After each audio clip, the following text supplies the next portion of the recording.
ओम मूकं करोति वाचालं पंगुं लंघयते गिरिं यत्कृपातमहं वन्दे परमानन्दमाधवं। कृष्णाय वासुदेवाय हरये परमात्मने प्रणताक्लेशनाशाय गोविंदाय नमो नमः। नमस्कार, स्वागत है आपका आचार्य वाणी में। मैं आचार्य डॉक्टर विक्रमादित्य आपके साथ हूं और अब हम बात करने जा रहे हैं सिंह राशि वालों के लिए मार्च के महीने में क्या ग्रहों का योगायोग बन रहा है। देखिए सिंह राशि वालों, मार्च का मध्यकाल स्पेसिफिकली हम बात करने जा रहे हैं। ये काल जो है वो आपके लिए विशेष तौर पर बड़ा महत्वपूर्ण रहने वाला है। इसमें कई ग्रहों का परिवर्तन का योग बन रहा है। इस वक्त ग्रहों की स्थिति ऐसी है कि ग्रह जो है 3 तिगड़ी लगाकर एक साथ आपके अष्टम भाव में बैठे हैं, बंधन वाले भाव में बैठे हुए हैं। आपके लिए बंधन वाला भाव है और वहाँ 4 ग्रह भी होंगे और इसी महीने में वहाँ 5 ग्रह भी बन जाएंगे। यानी आपके अष्टम भाव में इस वक्त उच्च के होकर शुक्र विराजमान है और आपकी राशि के अनुसार से हम बात करें अष्टम भाव की, तो वहीं बुध विराजमान है, वहीं राहु विराजमान है और आपकी राशि के स्वामी जो आपकी राशि के बिल्कुल सम्मुख चल रहे हैं वो भी वहीं जाकर चौकड़ी लगाने वाले हैं। 1 महीने वहीं विराजेंगे वो। उनके कारण से क्या होगा, वहाँ चल रहे उच्च के शुक्र अस्त हो जाएंगे जो आपको अपॉर्चुनिटीज़ का रास्ता दे रहे थे, जो कहीं ना कहीं आपके किस्मत को सपोर्ट करने के लिए बैठे हुए थे, आपके लाभ कीर्ति को बढ़ाने के लिए बैठे हुए थे, उच्च के होकर बैठे थे 4 महीने के लिए। इतना सुंदर पता नहीं कितने वर्षों बाद योग बना है ये वाला। वहीं बुध बैठे हैं, उनको भी ये अस्त कर देंगे, यानी उनका प्रभाव शून्य कर देंगे। और बड़ी विचित्र विडंबना यह है कि जो सूर्य वहाँ पर बुध और शुक्र को अस्त करेंगे, राहु उन्हीं को ग्रहण लगा देंगे। पीछे पीछे शनि महाराज भी वहीं पहुँच जाएंगे। अब ये देखिए पंचायत भी हो गई वहाँ पर। यानी आपके लिए बड़ा विचित्र भाव है। आपके विचारों पर बंधन लगता दिखाई दे रहा है। आपके स्वयं के राशि के स्वामी पर, आपके जो सूर्य हैं उन पर को भी घेरने की तैयारी चल रही है। तो ध्यान रखिएगा, ये बंधन के योग हैं, दिमाग ठस हो सकता है। बहुत सारी चीज़ों को ध्यान रखते हुए कार्य करने की ज़रूरत है। तो ऐसे में कुछ गलत ना हो जाए, इसका ध्यान रखते हुए कार्य करें। लेकिन आपके एक बहुत बढ़िया है, बृहस्पति महाराज बहुत बढ़िया तरीके से आपके लिए हर कूड़े को साफ करने के लिए एक तरफ बैठे हैं। सफलता के लिए झंडा बुलंद करते हुए आपकी राशि में एक जगह बैठे हुए हैं। बस उनका ही उपयोग कर लीजिएगा तो बहुत सुंदर रहेगा। ऐसे में ध्यान रखिए, यदि स्वास्थ्य के दृष्टिकोण से देखा जाए तो थोड़ा सा ध्यान रखने की ज़रूरत है। इस समय ग्रहों का योगायोग, सही समय पर सही विचार परेशान करते दिखाई दे रहे हैं। सही विचार नहीं आएंगे दिमाग में, बुद्धि जो है ट्यूबलाइट की तरह होती दिखाई दे रही है। तो ऐसे में थोड़ा सा अपने आप को ठीक रखने की ज़रूरत है। बच्चों के लिए एग्ज़ाम चल रहे हैं इस वक्त, ध्यान रखिएगा। और शुक्र जिस प्रकार से अस्त होने जा रहे हैं, यहाँ पर राहु ने सूर्य को भी एक तरह से कलंकित करने का प्रयास करना है इस महीने में। तो बच्चों का जिनका एग्ज़ाम चल रहा है उनको ध्यान रखने की ज़रूरत है। व्यावसायिक दृष्टिकोण से थोड़ा देखिएगा, इस समय में पूरी तरह से जो शनि महाराज हैं वो अस्त हो गए हैं। एक तरह से आपके लिए अच्छा हो गया है। शनि वहाँ पर जाकर आपकी राशि के सम्मुख आके बैठ गए हैं और वो काफ़ी दिन से उत्पात मचा रखे थे आपके लिए, वो कहीं ना कहीं लाभ देंगे। भाग्य को भी कहीं ना कहीं रोक रखे थे, उनके परिवर्तन के बाद आपको कहीं ना कहीं परिवर्तन का योग देखने को मिल सकता है। पारिवारिक दृष्टिकोण से जो मन में चल रही खटपट वो शांत होती दिखाई दे रही है। चिंता ना करें, ये परिवर्तन आपके लिए कई मामलों में अच्छा है, कई खराब भी। और एक बात और ध्यान रखें, कई बार ग्रह योग बहुत अच्छे चल रहे होते हैं लेकिन फिर भी हमको लाभ नहीं हो रहा होता। कारण क्या होता है? कारण में होता है आपके सिर पर, आपके घर में या आपके परिवार में वो नेगेटिव एनर्जी कहीं ना कहीं प्रवेश कर जाती है, जिसको कई रूप से जाना जाता है। भावनात्मक तौर पे भी जाना जाता है, कई बार उसको नज़र के रूप में भी जानते हैं लोग। कई बार हम सूट बूट तैयार करके बहुत सुंदर तरह से शादी में जा रहे होते हैं, किसी फंक्शन में जा रहे होते हैं। कई बार हम वैसे ही मूड बहुत अच्छा होता है और सामने वाला कई बार देखते बोलता है, अरे महाराज आज तो बहुत चमक रहे हो, क्या सुंदर भाव आप लग रहा है आपका। बस समझ लीजिए कहीं ना कहीं लग गई नज़र। और तो और कई बार अपनी नज़र भी ले जाती है। 4 बार अच्छे काम हो गए तो मन में आता है, अरे आजकल तो बड़े किस्मत साथ दे रही है। बस समझ लो साथ नहीं दे रही है, उस दिन स्वयं की भी कई बार नज़र मनोभाव में लग जाती है। और ऐसी नज़र से बचने के लिए ये दिन आ रहे हैं बहुत खास। हम आपको बताएंगे वो उपाय जिनको आप सुन लीजिएगा। एक छोटा सा उपाय, जी हाँ सिंह राशि वालों, एक छोटा सा उपाय आपके कष्टों को दूर करने का योग बना सकता है। वो भी हम आपको बताने वाले हैं इसी कार्यक्रम के दौरान। सिलसिलेवार से आरंभ करते हैं। पहले बात करते हैं 11 मार्च की। 11 मार्च मंगलवार का अवसर, द्वादशी तिथि है फागुन की, शुक्ल पक्ष की। और ग्रह नक्षत्रों के दृष्टिकोण से समय आपके लिए जो चल रहा है थोड़ा भारी है, ध्यान रखना। अननेसेसरी के जुर्माने खर्चे पड़ते दिखाई दे रहे हैं। थोड़ा सा मन नेगेटिव हो सकता है, ध्यान रखो। हनुमान जी का स्तवन करो, मंगलवार का अवसर है, बड़ा सुंदर रहेगा। भौम प्रदोष का योग बन रहा है, शिव का अभिषेक कर लो गुड़ युक्त जल से, वो अच्छा रहेगा आपके लिए। रणमुक्ति सूत्र का पाठ करते हुए करोगे तो वो भी अच्छा रहेगा। और ऐसे में हमने विवेकानंद योगाश्रम में इस दिन सुंदरकांड का पाठ भी रखा है, ये भी बता देते हैं आपको। आप भी दिल्ली में रहते हैं तो आ जाइए विवेकानंद योगाश्रम में, आनंद से भगवान का भजन करेंगे, हनुमान जी को चोला चढ़ाएंगे, सुंदर हवन यज्ञ चलेगा ही इस दिन। तो आप भंडारा भी खाइए, लीजिए, भगवान का दर्शन भी कीजिए, माँ भैया का दर्शन भी कीजिए। देखिए सब कष्ट निवारण करने का योग बन सकता है। भगवान का नाम ही सबसे बढ़िया है, उसमें कर लेना चाहिए। और हमारे यहाँ कोई इसके लिए फीस नहीं ली जाती है। बहुत सारे लोग कहते हैं कि बाबा जी आश्रम में कर रहे हैं तो पता नहीं कि फीस, अरे कोई नहीं, सब भंडारा सब व्यवस्था मैया की कृपा से है। तो आप आइए, उसमें बैठिए, भगवान का स्तवन करिए, यज्ञ में भाग लीजिए, भगवान की कृपा से कष्ट दूर होने के योग बनेंगे। 12 तारीख बुधवार का अवसर, त्रयोदशी तिथि है इस दिन, और ग्रह परिवर्तन की तरफ जा रहे हैं। और ये परिवर्तन सही, जितना नेगेटिव था उतना पॉजिटिव होता दिखाई दे रहा है आपके लिए। ये पॉजिटिव रहेगा आपके लिए। नया वर्चस्व, नई हिम्मत, नया चंद्रमा का जो परिवर्तन है आपकी राशि में हो रहा है, ये आपके लिए 2-3 दिन अच्छा सा मोटिवेशन आपके उत्पन्न करता दिखाई देगा, बहुत बढ़िया रास्ता बनता दिखाई देगा। और ये आपको कई मनोभाव में चल रही नेगेटिव बातों से निजात दिलाकर बहुत बढ़िया से रास्ता दिखाएगा। रवि योग है इस दिन। वैसे तो देखिए होलाष्टक चल रहा है, नए कार्य नहीं करने चाहिए, लेकिन फिर भी आवश्यकता हो कि प्रोजेक्ट हाथ में लेना हो तो इस दिन ले सकते हैं, लाभ मिलेगा, कष्ट निवारण का योग बनेगा। गणेश का नाम लें और कार्य शुरू करें। 13 तारीख इस दिन छोटी होली है। इस दिन विशेष तौर पर कई ग्रहों को उपचार करने का सुंदर रास्ता है। बृहस्पतिवार का अवसर, चतुर्दशी तिथि, उदया तिथि, और शाम को आते आते पूर्णिमा आ जाएगी। सत्य व्रत भी इस दिन हो रहा है, तो भगवान सत्यनारायण की सुंदर व्रत कथा कर लीजिए। इस दिन छोटी होली है और इस दिन चमत्कार का अवसर है। चमत्कार हुआ था, होता है। भक्त प्रहलाद पे कृपा हुई भगवान की, जलाने वाले जल गए, जिनको जलाना चाहा वो बच गए। यानी जहाँ पे कृपा राम की हुई ता पर कृपा कर ही सब कोई, ये सुंदर सूत्र जो है इसी दिन को प्रतिपादित करता है। तो भगवान की शरण कभी भी कल्याण ही करती है, अनिष्ट नहीं होने देती आप भक्त का। भद्रा है, इस दिन ध्यान रखिएगा। सुबह 10 बज के करीब दिल्ली के पंचांग के अनुसार से 35 मिनट पर शुरू होगी और रात्रि में 11:29 तक रहेगी। तो भद्रा के बाद ही होली चलेगी, इस बात का भी ध्यान रखना चाहिए। होली जलना बहुत महत्वपूर्ण है। ये एक ऐसा पर्व है कि जो बताता है कि भविष्य में क्या कुछ होने वाला है, आपके साथ क्या होना है, आपके कष्टों को निवारण करने का रास्ता खुलता है। इसका महात्म शास्त्र में अद्भुत बताया गया, वो बताएंगे। पहले नोट कर लीजिए कुछ खास बातें। ग्रह नक्षत्रों के दृष्टिकोण से हमने कहा मोटिवेशन का दिन है। चंद्रमा आपके लिए लग्न में विराजमान हो गए हैं और बहुत सुंदर स्थिति उत्पन्न कर रहे हैं आपके लिए। बहुत जल्दी गजकेसरी योग भी निर्माण होगा। जो विचार आज आ रहे हैं उनके अनुसार से कार्य करोगे तो बहुत जल्दी आगे लाभ लेने की स्थिति बन जाएगी। ऐसे में देखिए, कई बार हमारे जीवन में, जो मैंने कार्यक्रम के आरंभ में हमने आपको बताया था कि कई बार अनिष्ट होने के योग बन जाते हैं, कई बार नज़र लग जाती है। उन सब से पूरे साल में लगी हुई नज़रों को, अपने व्यवसाय की नज़रों को ठीक करने के लिए एक सुंदर उपाय हम आपको बता रहे हैं। सिंह राशि वालों, नोट कर लो, ये उपाय आप कर लोगे तो बहुत सुंदर रहेगा। नमक, डली वाला, सेंधा नमक जिसको बोला जाता है ना, वो ले लीजिएगा और अपने सिर पर से वार कर डली वाला नमक, थोड़ी सी राई साथ में ले लीजिए। ओम रुरु भैरवाय नमः, इस मंत्र का जप करते हुए उस होलिका की अग्नि में इसको डाल दीजिएगा। देखिए विशेष तौर पर सिंह राशि वालों, आपके लिए सुंदर उपाय बता रहे हैं। ये आपके तमाम अलाएं बलाएं सब हर लेगा।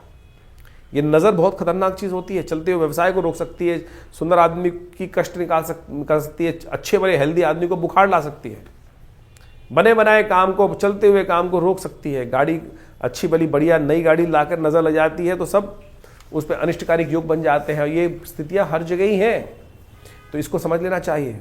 भगवान कृष्ण को भी नज़र लगती थी और मैया यशोदा ने काला टीका के साथ साथ मोर मुकुट। अब भगवान तो सबसे सुंदर हैं, उनको सबसे पहले ज़्यादा ही नज़र लगेगी, क्योंकि सब जाके निहारते हैं। और भक्तों की नज़र तो अच्छी होती है। कई भक्त ऐसे होते हैं कि जो पता नहीं अब नज़र का क्या दोष है, स्वयं की भी लग जाती है। कई बार काम धंधा बढ़िया चल रहा होता है तो मनोभाव में ऐसी बात आ जाती है, अरे भगवान की कृपा है, बड़ा अच्छा है।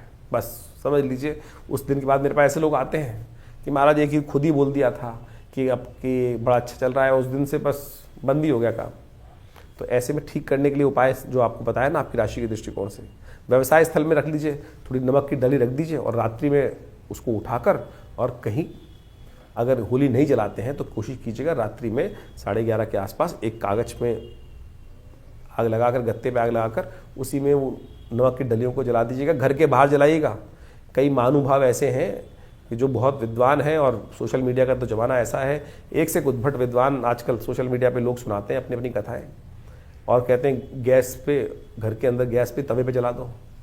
घर में ही घुस जाएगी, सब चीज़ें नज़र वो कष्ट देने के योग बनाएगी। तो ध्यान रखना, इस बात को घर के बाहर करना चाहिए। तो आप कर सकते हैं, इसका लाभ मिलेगा। होली का महत्व भी समझ लीजिए। भारतीय संस्कृति में होली का महारात्रि एक बड़ी महत्वपूर्ण महारात्रि है। तंत्र के दृष्टिकोण से इसका स्थान सर्वोच्च कहा गया है।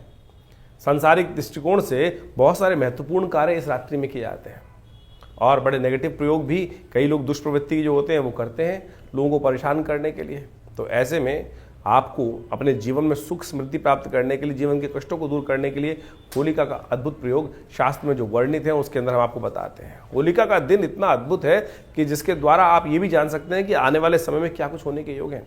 होली की जब जलाई जाती है तो विशेष तौर पर उसका धूम्र उपस्थित होता है, अग्नि की लपटें उठती हैं। वो लपटें जिस दिशा में जाएं उसके अनुसार से उसका प्रभाव शास्त्र के दृष्टिकोण से बताया गया है। और जो राजा इत्यादि होते हैं, शासन तंत्र होता है, उसके अनुसार से आने वाले भविष्य की गणना भी उस दृष्टिकोण से कर सकता है कि उस क्षेत्र में कैसे योग बनने वाले हैं। होलिका का जलने से जो धुआं है जब उठता है, कहा जाता है कि वो सीधा ऊपर जाए, तो ये बहुत बढ़िया यश वृद्धि का योग बनाता है। उस क्षेत्र के लोगों के जीवन में आगे बढ़ने के योग बनेंगे, उस क्षेत्र के राजा के जीवन में आगे बढ़ने के योग बनेंगे। अगर होलिका की अग्नि जलते वक्त दक्षिण की तरफ हवा बह रही है तो ये दिखाती है कि उस क्षेत्र में बीमारियां, जो लोग वहां उपस्थित हैं उनके जीवन में शारीरिक तौर पर कष्ट, दुर्घटनाओं का संकेत बनता दिखाई देता है। वहीं यदि पूर्व की तरफ हवा चल रही है और पूर्व की तरफ उसका धुआं, लपटें इत्यादि जा रही हैं तो ये दिखाती हैं कि विशेष तौर पर जीवन में आगे बढ़ने के योग बनेंगे, शांति प्राप्ति के योग बन सकते हैं, अध्यात्म में विकास होने के योग बन सकते हैं, रोजगार इत्यादि में नए उन्नति के अवसर प्राप्त होने के योग बन सकते हैं।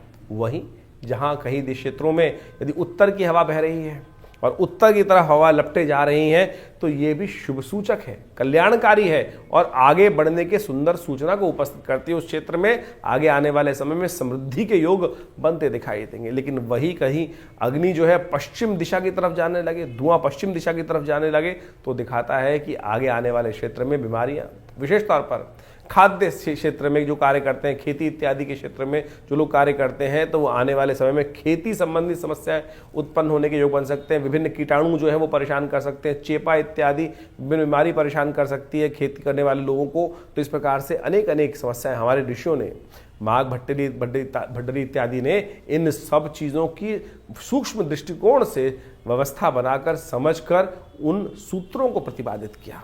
होली का महारात्रि हमारे यहाँ बहुत विशेष है।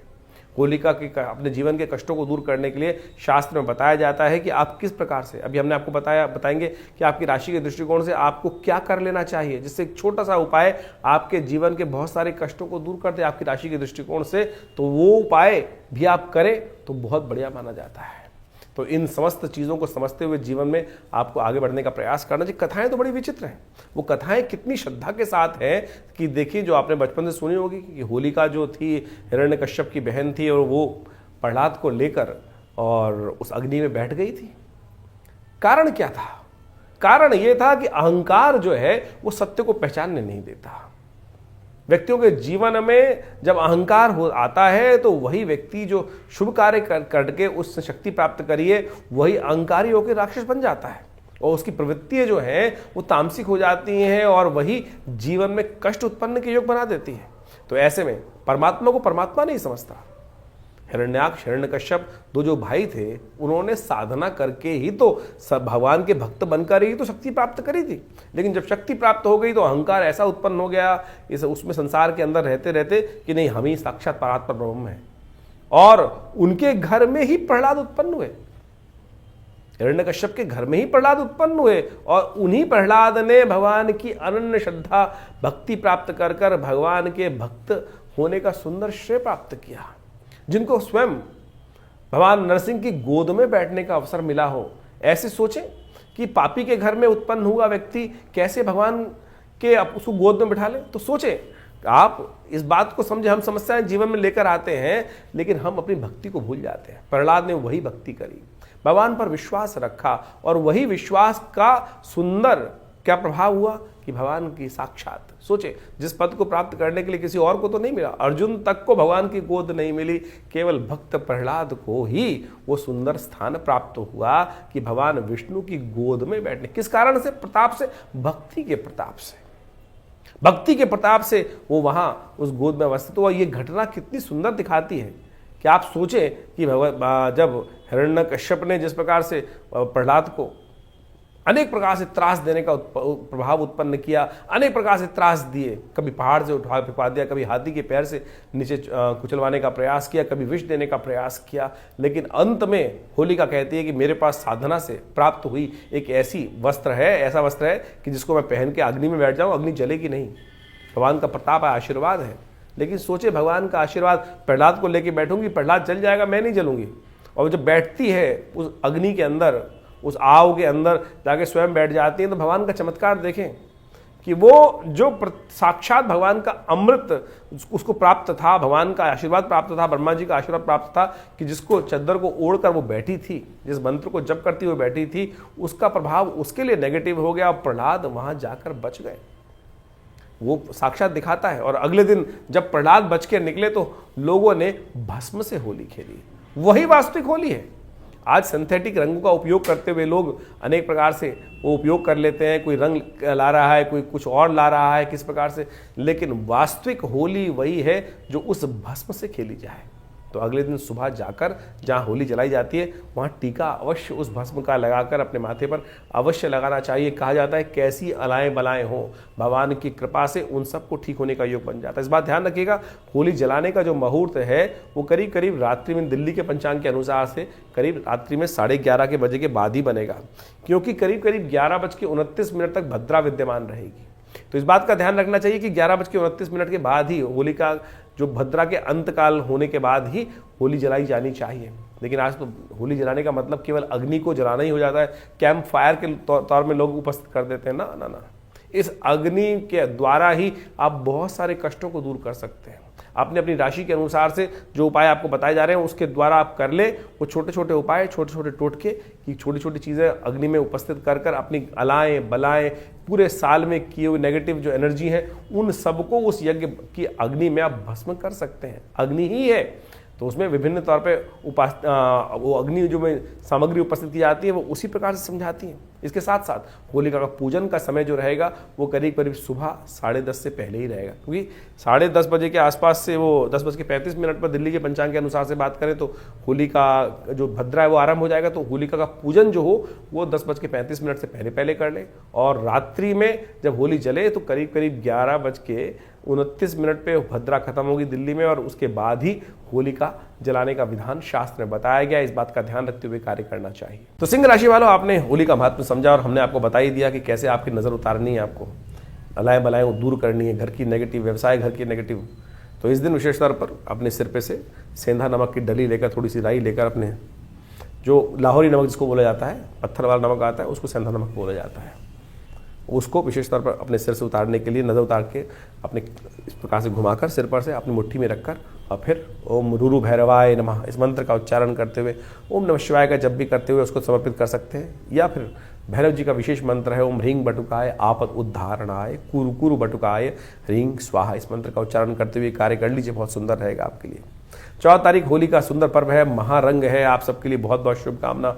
बहुत सुंदर दिवस है, समस्त हरी जो आपकी वरीज है, स्ट्रेस को दूर करने का दिन है। इस दिन को शास्त्र के अंदर धुलेंडी तो कहा ही जाता है, धूल उड़ाई जाती है, धूल में स्नान किया जाता है। एक अशोक व्रत शास्त्र में वर्णित है, विष्णु धर्मोत्तर ग्रंथ के अंदर एक वर्णन आया है कि इस दिन पानी में मिट्टी घोलकर उससे स्नान करना चाहिए और अशोक के पेड़ के नीचे बैठना चाहिए। इससे शोक जो है, मन की एंजाइटी है, उन सब पे विजय प्राप्त हो जाती है। और इससे पहले हम कोई व्यक्ति अगर कहता था कुछ दिन पहले कि मिट्टी में स्नान कर लो तो क्या होता था, अरे क्या अनकल्चर्ड लोग हैं, हमने टाई पहन ली तो मतलब हमने अपनी संस्कृति को भी। मैं दिल्ली में प्राकृतिक चिकित्सा का सेंटर चलाता हूँ, डॉक्टर हूँ BNYS, और आप समझें हमारे पास पेशेंट आते हैं स्ट्रेस एंजाइटी के, उन पर खूब अच्छे से मिट्टी पोत कर उनको धूप में बिठा देते हैं अशोक के पेड़ के नीचे, और देखिएगा उसका प्रभाव बड़ा बढ़िया होता है। और इस तिथि में यदि कर लें, फागुन मास की पूर्णिमा के दिन यदि ये कर लें, और गांव देहात में तो अभी भी परंपरा चलती है, लेकिन हमारे यहाँ फिल्में बनाकर ऐसा बना दिया गया है कि जो मिट्टी से होली खेलते हैं वो तो अनपढ़ गंवार हैं। अरे शास्त्र प्रमाणित कर रहा है भाई, तो इसको समझो। तो आप सोचें कि होली का महापर्व है, बहुत सुंदर है आपके लिए। ग्रहण दृष्टिकोण से गजकेसरी योग का निर्माण हो रहा है। 12 बजे के आसपास चंद्रमा आपकी बृहस्पति के बिल्कुल द्वितीय भाव में आ जाएगा, बृहस्पति से दृष्ट हो जाएगा आपकी राशि से द्वितीय भाव में। और ये बड़े बुजुर्गों का आशीर्वाद। देखिए होली वाले दिन बड़ी ध्यान रखना चाहिए, उत्सव का दिन है। बहुत सारे लोगों के घर में ना अशांति का इस वातावरण रहता है। कई लोग तो ऐसे होते हैं माँ बाप को दर्शन भी नहीं करते उस दिन। अरे भैया आशीर्वाद दो, बड़े बुजुर्ग माँ बाप का आशीर्वाद जाके लेकर आओ। और इस वक्त ग्रह दिखा रहे हैं कि आशीर्वाद आपके वारे न्यारे कर सकता है। देखो ग्रहों की चौकड़ी लगी हुई है, पंचायत लगने वाली है, कहीं ना कहीं अनिष्टकारी योग है। ऐसे में आशीर्वाद आपका, गजकेसरी योग का निर्माण हो रहा है, आशीर्वाद से मेवा प्राप्त होने के योग बन रहे हैं। सूर्य भी परिवर्तन की तरफ जा रहे हैं और ये सूर्य महाराज आपके सप्तम भाव में चल रहे थे। एक महीना आपके ग्रह के दृष्टिकोण से आपके मन को पूरी तरह से पूरा एंजाइटी डिसऑर्डर कर रखा था, गुस्सा, हद, बात बात में तुरक मिजाजी हो रखी थी। अब वो बदल कर जा रहे हैं अष्टम भाव में। अष्टम भाव बृहस्पति का भाव है। खर मास आरंभ होता है, बृहस्पति में जाकर सूर्य भी कमजोर पड़ जाते हैं वहां जाकर, क्योंकि गुरु के घर जाके तो अब जो सूर्य है वो तो देवता हैं, देवताओं के देवता हैं। कहा जाता है कि देवताओं में सबसे बड़ा वर्चस्व स्थापित करते हैं, इनके कारण ही सब संसार चलता है, साक्षात नारायण है। लेकिन जब वो भी गुरु के घर जाते हैं ना, तो गुरु के सम्मत जाके इसलिए कहा जाता है सम्मान हो जाता है। गुरु का सम्मान करते वक्त जैसा भी बड़ा व्यक्ति उसको भी थोड़ा अपने कमजोर कर लेना चाहिए। और वहाँ राहु विद्यमान है, वहाँ पर शनि भी विद्यमान होने वाले हैं, बृहस्पति भी, वहाँ पर शुक्र भी चल रहे हैं और बुध भी चल रहे हैं, और ये सारे के सारे वहाँ पर चौकड़ी। तो ऐसे में सूर्य का प्रभाव विशेष तौर पर आपके लिए ध्यान रखने वाला रहेगा। आपके लिए तो अच्छा है, सूर्य का वहां जाना आपके लिए बिल्कुल अच्छा है, खराब नहीं है, नेक असर देने वाला है और एक किस्मत को जगाने वाले योग बनते दिखाई देंगे आपके लिए। लेकिन सूर्य का राहु के साथ युक्त होना ये ठीक नहीं है, और ये सूर्य राहु के साथ युक्त होकर कहीं ना कहीं अनिष्टकारी योग बना सकते हैं। इसके लिए आपको बहुत बढ़िया से कुछ उपाय करने की जरूरत है। गौ सेवा सबसे श्रेष्ठ उपाय आपके लिए दिखाई देता है हमको। हर रोज हो सके तो घर की पहली रोटी गाय को डलवा दीजिए। यदि आपके पास गौ सेवा का स्थिति नहीं है तो आप जहां भी आश्रमों में गाय हैं वहां अपने नाम से बोल दीजिए कि मेरे लिए कुछ ना कुछ हरा चारा मेरे नाम से गाय को डलवा दिया करो। ये गौ श्रेष्ठ सबसे उपाय है। कोशिश करें भगवान सूर्य को नित्य प्रति जल दें, गायत्री का पाठ करें, मानसिक तौर पर गायत्री का पाठ करें, सबसे श्रेष्ठ रहेगा आपके लिए। मौखिक नहीं, मानसिक तौर पर गायत्री का जप करें। भगवान सूर्य को अर्घ्य दीजिए, तांबे के लोटे में जल लेकर एक बिल्वपत्र उसमें डालकर ओम घृणी सूर्य आदित्याय नमः ऐसे हाथ ऊपर करके सिर के ऊपर से इस प्रकार जल डालना चाहिए और उन नेत्रों से फिर जल के बीच में से भगवान सूर्य का दर्शन करना चाहिए। ये सुंदर उपाय है, अवश्य कीजिएगा। नहीं तो ये सूर्य का प्रभाव राहु के साथ ग्रसित होकर नेगेटिव प्रभाव उत्पन्न दे सकता है, तो इस बात का ध्यान रखते हुए कार्य करें। 15 तारीख शनिवार का अवसर, और इस दिन ग्रह नक्षत्रों के दृष्टिकोण से आप समझें कि चैत्र का महीना प्रतिपदा के साथ आरंभ हो रहा है। बुध इस दिन वक्री होने जा रहे हैं। जो बुध महाराज आपकी राशि के दृष्टिकोण से आपके लाभ के स्वामी हैं, आपके धन के स्वामी हैं, और वो अष्टम भाव में जाकर जिस वक्त कमज़ोर अवस्था में और कमज़ोर हो जाएंगे, वक्री हो जाएंगे, तो ये आते आती अपॉर्चुनिटीज़ को कहीं ना कहीं आपसे दूर ले जाते दिखाई देंगे। ऐसे में थोड़ा सा उपाय करें। शनि महाराज वैसे ही अस्त चल रहे हैं आपकी राशि के सम्मुख आकर, तो आपको शनिवार का अवसर है, हनुमान जी का सुंदर पाठ कीजिए। हनुमान चालीसा का पाठ करना आपके लिए अच्छा रहेगा। हो सके तो एक उपाय करें, पीपल के पत्तों की माला बनाकर किसी हनुमान जी के मंदिर में जाकर उनको अर्पित करने का प्रयास करें, ये भी आपके लिए अच्छा रहेगा उपाय। 16 तारीख रविवार का अवसर, इस दिन द्वितीया तिथि है और इस दिन एक राहु महाराज जो चल रहे हैं आपके अष्टम भाव में, बृहस्पति के घर चल रहे हैं और बृहस्पति के नक्षत्र में ही चतुर्थ चरण में प्रवेश करने वाले हैं। पूर्वा भाद्रपद नक्षत्र में चरण प्रवेश करेंगे और ऐसे में ये ग्रह नक्षत्रों का प्रभाव सूर्य जो है के साथ भी वहाँ पे आने के साथ साथ ये अस्थिरता दे सकते हैं, व्यवसाय में अस्थिरता, मनोभाव को अस्थिर कर सकते हैं। तो ऐसे में एक उपाय हम आपको बता रहे हैं, वो अवश्य करने का प्रयास करें। शाम के समय हो सके तो किसी मंदिर देवालय में जाकर 4 मूलियाँ रखाइए। मूली मिल जाएगी, मूली लेकर जो रेडिश है वो आपको वहाँ पर रखाएंगे तो वो अच्छा रहेगा आपके लिए, नेगेटिव प्रभाव को कम करने का रास्ता बनाएंगे। हो सके तो राहु का मंत्र का जप करें, ओम भ्रांग भ्रीं भ्रौंग सह राहवे नमः। हो सके तो नित्य प्रति इस महीने में जाकर भगवान शंकर के मंदिर में शाम के समय तेल का अभिषेक करें। तेल से शाम के समय सूर्यास्त के बाद नित्य प्रति अभिषेक करना, ये भी उपाय बड़े अच्छा रहेगा आपके लिए। 17 तारीख सोमवार का अवसर, तृतीया तिथि इस दिन विद्यमान है और इस दिन ग्रह परिवर्तन की तरफ जा रहे हैं और पराक्रम भाव में चंद्रमा पहुंच गए हैं, लेकिन बुध इस दिन अस्त होने जा रहे हैं। बुध का अस्त होना, पराक्रम तो चंद्रमा बढ़ाएगा ज़रूर, बहुत बढ़िया समय को यूटिलाइज करने का प्रयास करेंगे आप, लेकिन बुद्धि जो है वो अस्त हो रही है और बुद्धि जो सही समय पर नहीं का आप सपोर्ट करेगी, ये परेशान कर सकती है। लोग आपके समय का दुरुपयोग करवा सकते हैं आपके द्वारा, आपको भ्रांति में फंसा सकते हैं, अपने कहीं डाइवर्ट कर सकते हैं। तो ऐसे में आवश्यकता है कि अच्छे लोगों के साथ सानिध्य रहें, गणेश जी का सानिध्य लें। चतुर्थी है, गणेश जी का सुंदर व्रत करें, गणेश जी का पूजन करें, उनके नामों का जप करें, वो आपके लिए अच्छा रहेगा। 18 तारीख मंगलवार का अवसर, चतुर्थी तिथि है और बहुत जल्दी मंगल का योग एक नेगेटिव होने वाला है। मंगल अप्रैल के आरंभ काल में कमजोर हो जाएंगे और ये परिवर्तन की तरफ जाएंगे और ये हो जाएंगे नीच के। और ऐसे में ग्रह नक्षत्रों का दृष्टिकोण से देखें कि अप्रैल के महीने में कई ग्रहों का प्रभाव पड़ेगा। बुध चल रहे हैं, अस्त शुक्र चल रहे हैं, अस्त शनि चल रहे हैं, अस्त इसके बाद जो 5 ग्रह एक साथ इकट्ठे हो जाएंगे आपके बंधन वाले भाव में। मंगल भी जो इस वक्त सपोर्ट में बैठे हुए हैं वो भी जाकर होने जा रहे हैं वो नीच के 12वें भाव में जाकर। तो उससे पहले भगवान ने रास्ता दिया कि अंगारक चतुर्थी बनाई, मंगलवार और चतुर्थी का योग, मंगल को शक्ति देने का उपयोग। हमने विवेकानंद योगाश्रम में ऐसे में ग्रह शांति यज्ञ रखा है, शाम के समय 5 बजे और सुंदरकांड का पाठ रखा है। इस अंगारक चतुर्थी में अवश्य अपने निमित्त सुंदरकांड का पाठ करवाएं, हनुमान चालीसा का पाठ करें, ग्रह शांति के लिए हनुमान जी के लिए उपासना करें, नवग्रह शांति करें तो अच्छा रहेगा आपके लिए। 19 तारीख बुधवार का अवसर है, पंचमी तिथि विद्यमान है और इस दिन चंद्रमा होने जा रहे हैं आपके लिए गजकेसरी योग का निर्माण। चतुर्थ भाव में बैठे हुए चंद्रमा बृहस्पति से सम्मुख होकर यह आपके लिए कहीं ना कहीं उम्मीद की एक किरण जगा सकता है। ग्रह अस्त खराब होते हुए भी चंद्रमा ने एक उम्मीद जगाई, ये अच्छा रहेगा। लेकिन शुक्र इस दिन अस्त हो जाएंगे तो ऐसे में ध्यान रखिएगा, थोड़ी सी चाणक्य नीति का इस्तेमाल करें, थोड़ी सी डिप्लोमेसी के साथ कार्य करने की ज़रूरत पड़ेगी, नहीं तो कहीं ना कहीं जो गलत लोग हैं वो आप पर हावी हो सकते हैं। गणेश जी का सुंदर स्तवन करें, गणेश जी को सुंदर पीले पुष्प अर्पित करें, वो आपके लिए अच्छा रहेगा। गजकेसरी योग का निर्माण है, ये आपके लिए अच्छा है। 20 तारीख बृहस्पतिवार का अवसर, षष्ठी तिथि विद्यमान है, एकनाथ जी का सुंदर पूजन करने का अवसर है। गजकेसरी योग आपके लिए कई मामलों में लाभ देने के योग बना रहा है, लेकिन स्वास्थ्य का ध्यान रखिएगा। मन कहीं अभी भी अंदर से कच्चा कहीं हो सकता है, इतने सारे ग्रह खराब चल रहे हैं, चिंता ना करें, अपनी अच्छे से चीज़ों को समझकर कार्य करेंगे तो अच्छा रहेगा आपके लिए। तो ज्योतिष की ग्रह गणना आपने समझी और दिन पर दिन किस प्रकार से ग्रहों का प्रभाव आपके जीवन में पड़ेगा वो हमने आपके समक्ष आपकी राशि के अनुसार से पूरा विवेचना उपस्थित करी और उसके अनुसार से आप उसका लाभ उठाने का प्रयास अवश्य कीजिए। लेकिन ये ओवरऑल जो ग्रहों की गणना है, वास्तविक तौर पर ये समझें कि ये ग्रहों की गणना जो है हर व्यक्ति पर अलग प्रभाव उत्पन्न करती है।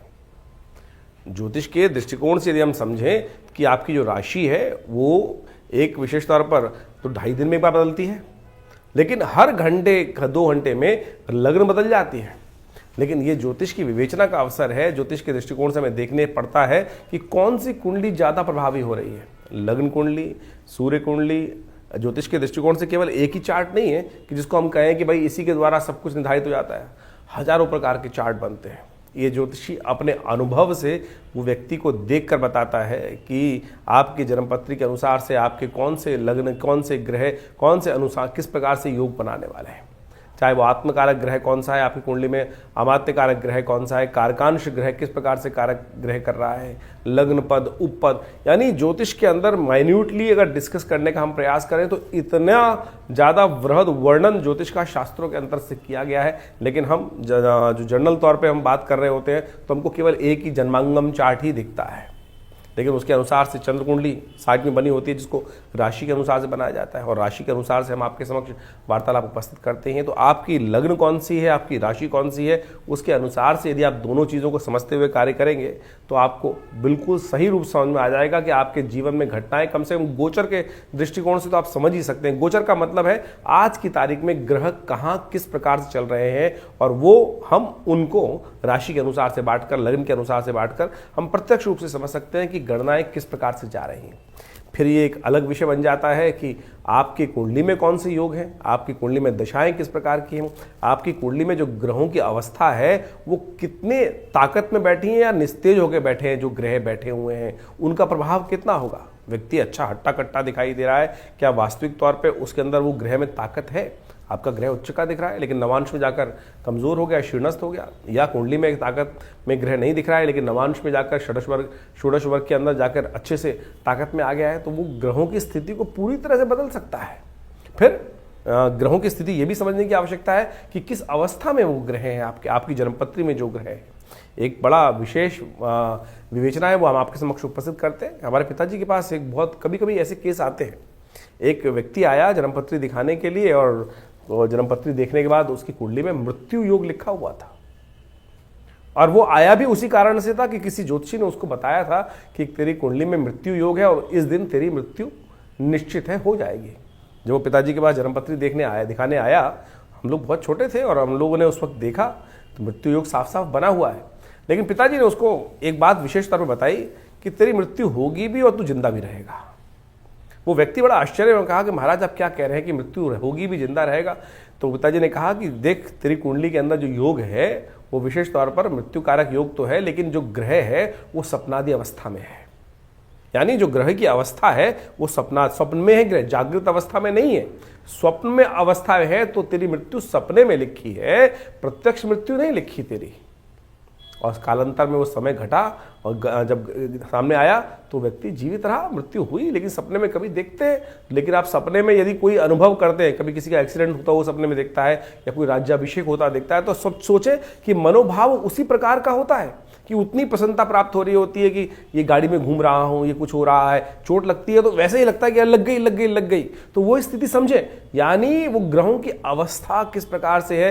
यानी ज्योतिष विज्ञान ने एक एक चीज को बड़े सुंदर रूप से अनुसंधान करके समझ के उन विवेचनाओं को उपस्थित किया है। लेकिन आज बहुत सारे लोग ज्योतिष के दृष्टिकोण से ज्योतिष में विवेचना करते हैं, 1 महीने का कोर्स, 2 महीने का कोर्स, न्यूमरोलॉजी का कोर्स, और न्यूमरोलॉजी से ही लोगों के केवल नंबर को देख के ही बहुत सारी चीज़ें बताने का प्रयास करते हैं। बिल्कुल, देखिए विज्ञान का भाग है ज्योतिष के अंतर्गत, लेकिन वो छोटे छोटे भाग हैं, लेकिन उससे ही लोगों को मतिभ्रम उत्पन्न करने के बहुत सारे लोग प्रयास करते हैं। तो ये इसको अच्छे से समझें, ज्योतिष विज्ञान वो विज्ञान है जो प्रत्यक्ष रूप से चमत्कार दिखा सकता है। हजारों लोगों के जीवन में उस चमत्कार को लोगों ने अनुभव किया है। बड़े बड़े विरले उद्भट प्रकार के विद्वान लोगों के जीवन में कभी ना कभी टकराए होंगे।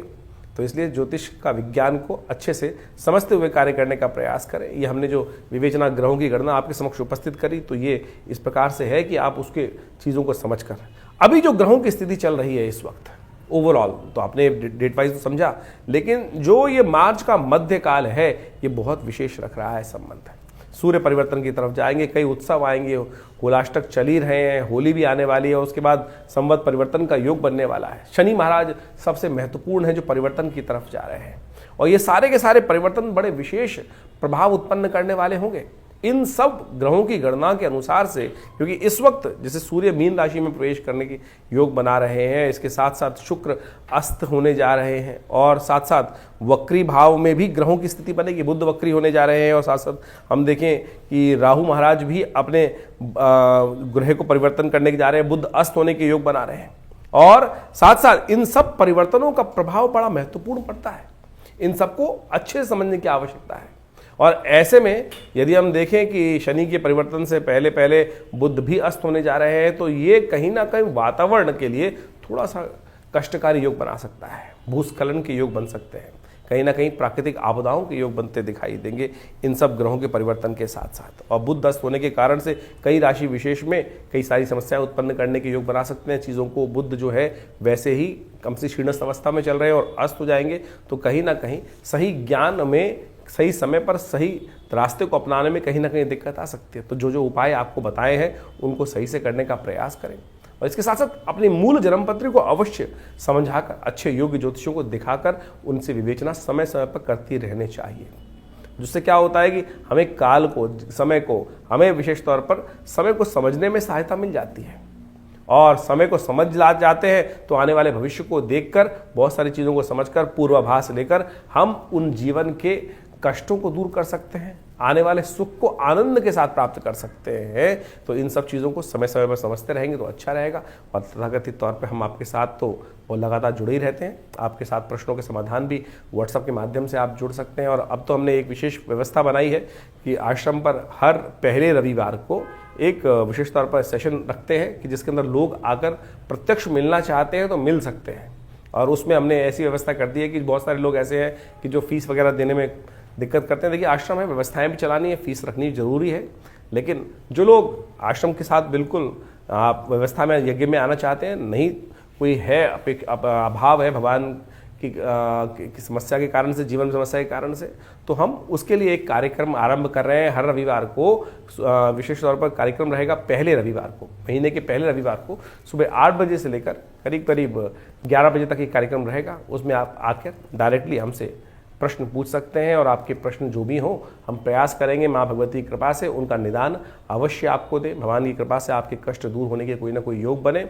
और हमारा संस्थान दिल्ली में विवेकानंद योगाश्रम है, आप वहाँ पर आकर स्वयं मिल सकते हैं। हाँ, फ़ोन पे बहुत सारे लोग बात करना चाहते हैं, देखिए फ़ोन पे तो बात करनी इतने सारे लोगों से बड़ी मुश्किल होती है। बहुत सारे टीवी चैनल्स वगैरह पे लगातार बहुत सारे कार्यक्रम और जुड़े रहते हैं, तो इतनी ज़्यादा फ़ोन पे बात नहीं हो पाती है। तो आप कोशिश ये करें स्वयं हर रविवार को विवेकानंद योगाश्रम दिल्ली जमुना पार लक्ष्मी नगर क्षेत्र में, ये बहुत बड़ा पुराना आश्रम है और हमारे पिता आचार्य श्री केशव देव जी के द्वारा स्थापित किया गया ये शोध संस्थान। यहाँ नित्य प्रति 8 घंटे करीब यज्ञ होता है। आप उसमें आए, आप देखिएगा, अब माँ भगवती के पास से बहुत सारे कष्ट दूर होने के योग बनेंगे। माँ भगवती का सुंदर शिव विग्रह जो मुल्तान से 1947 में आया वो भी यहाँ प्रतिष्ठित है। यज्ञ में भी भाग ले सकते हैं। भंडारे की सुंदर व्यवस्था रहती है, गौशाला है, सबके आप लाभ लें, आपके जीवन में कल्याण होगा, परिवर्तन का योग बनेगा। माँ भगवती कृपा से कष्ट दूर होंगे। धन्यवाद।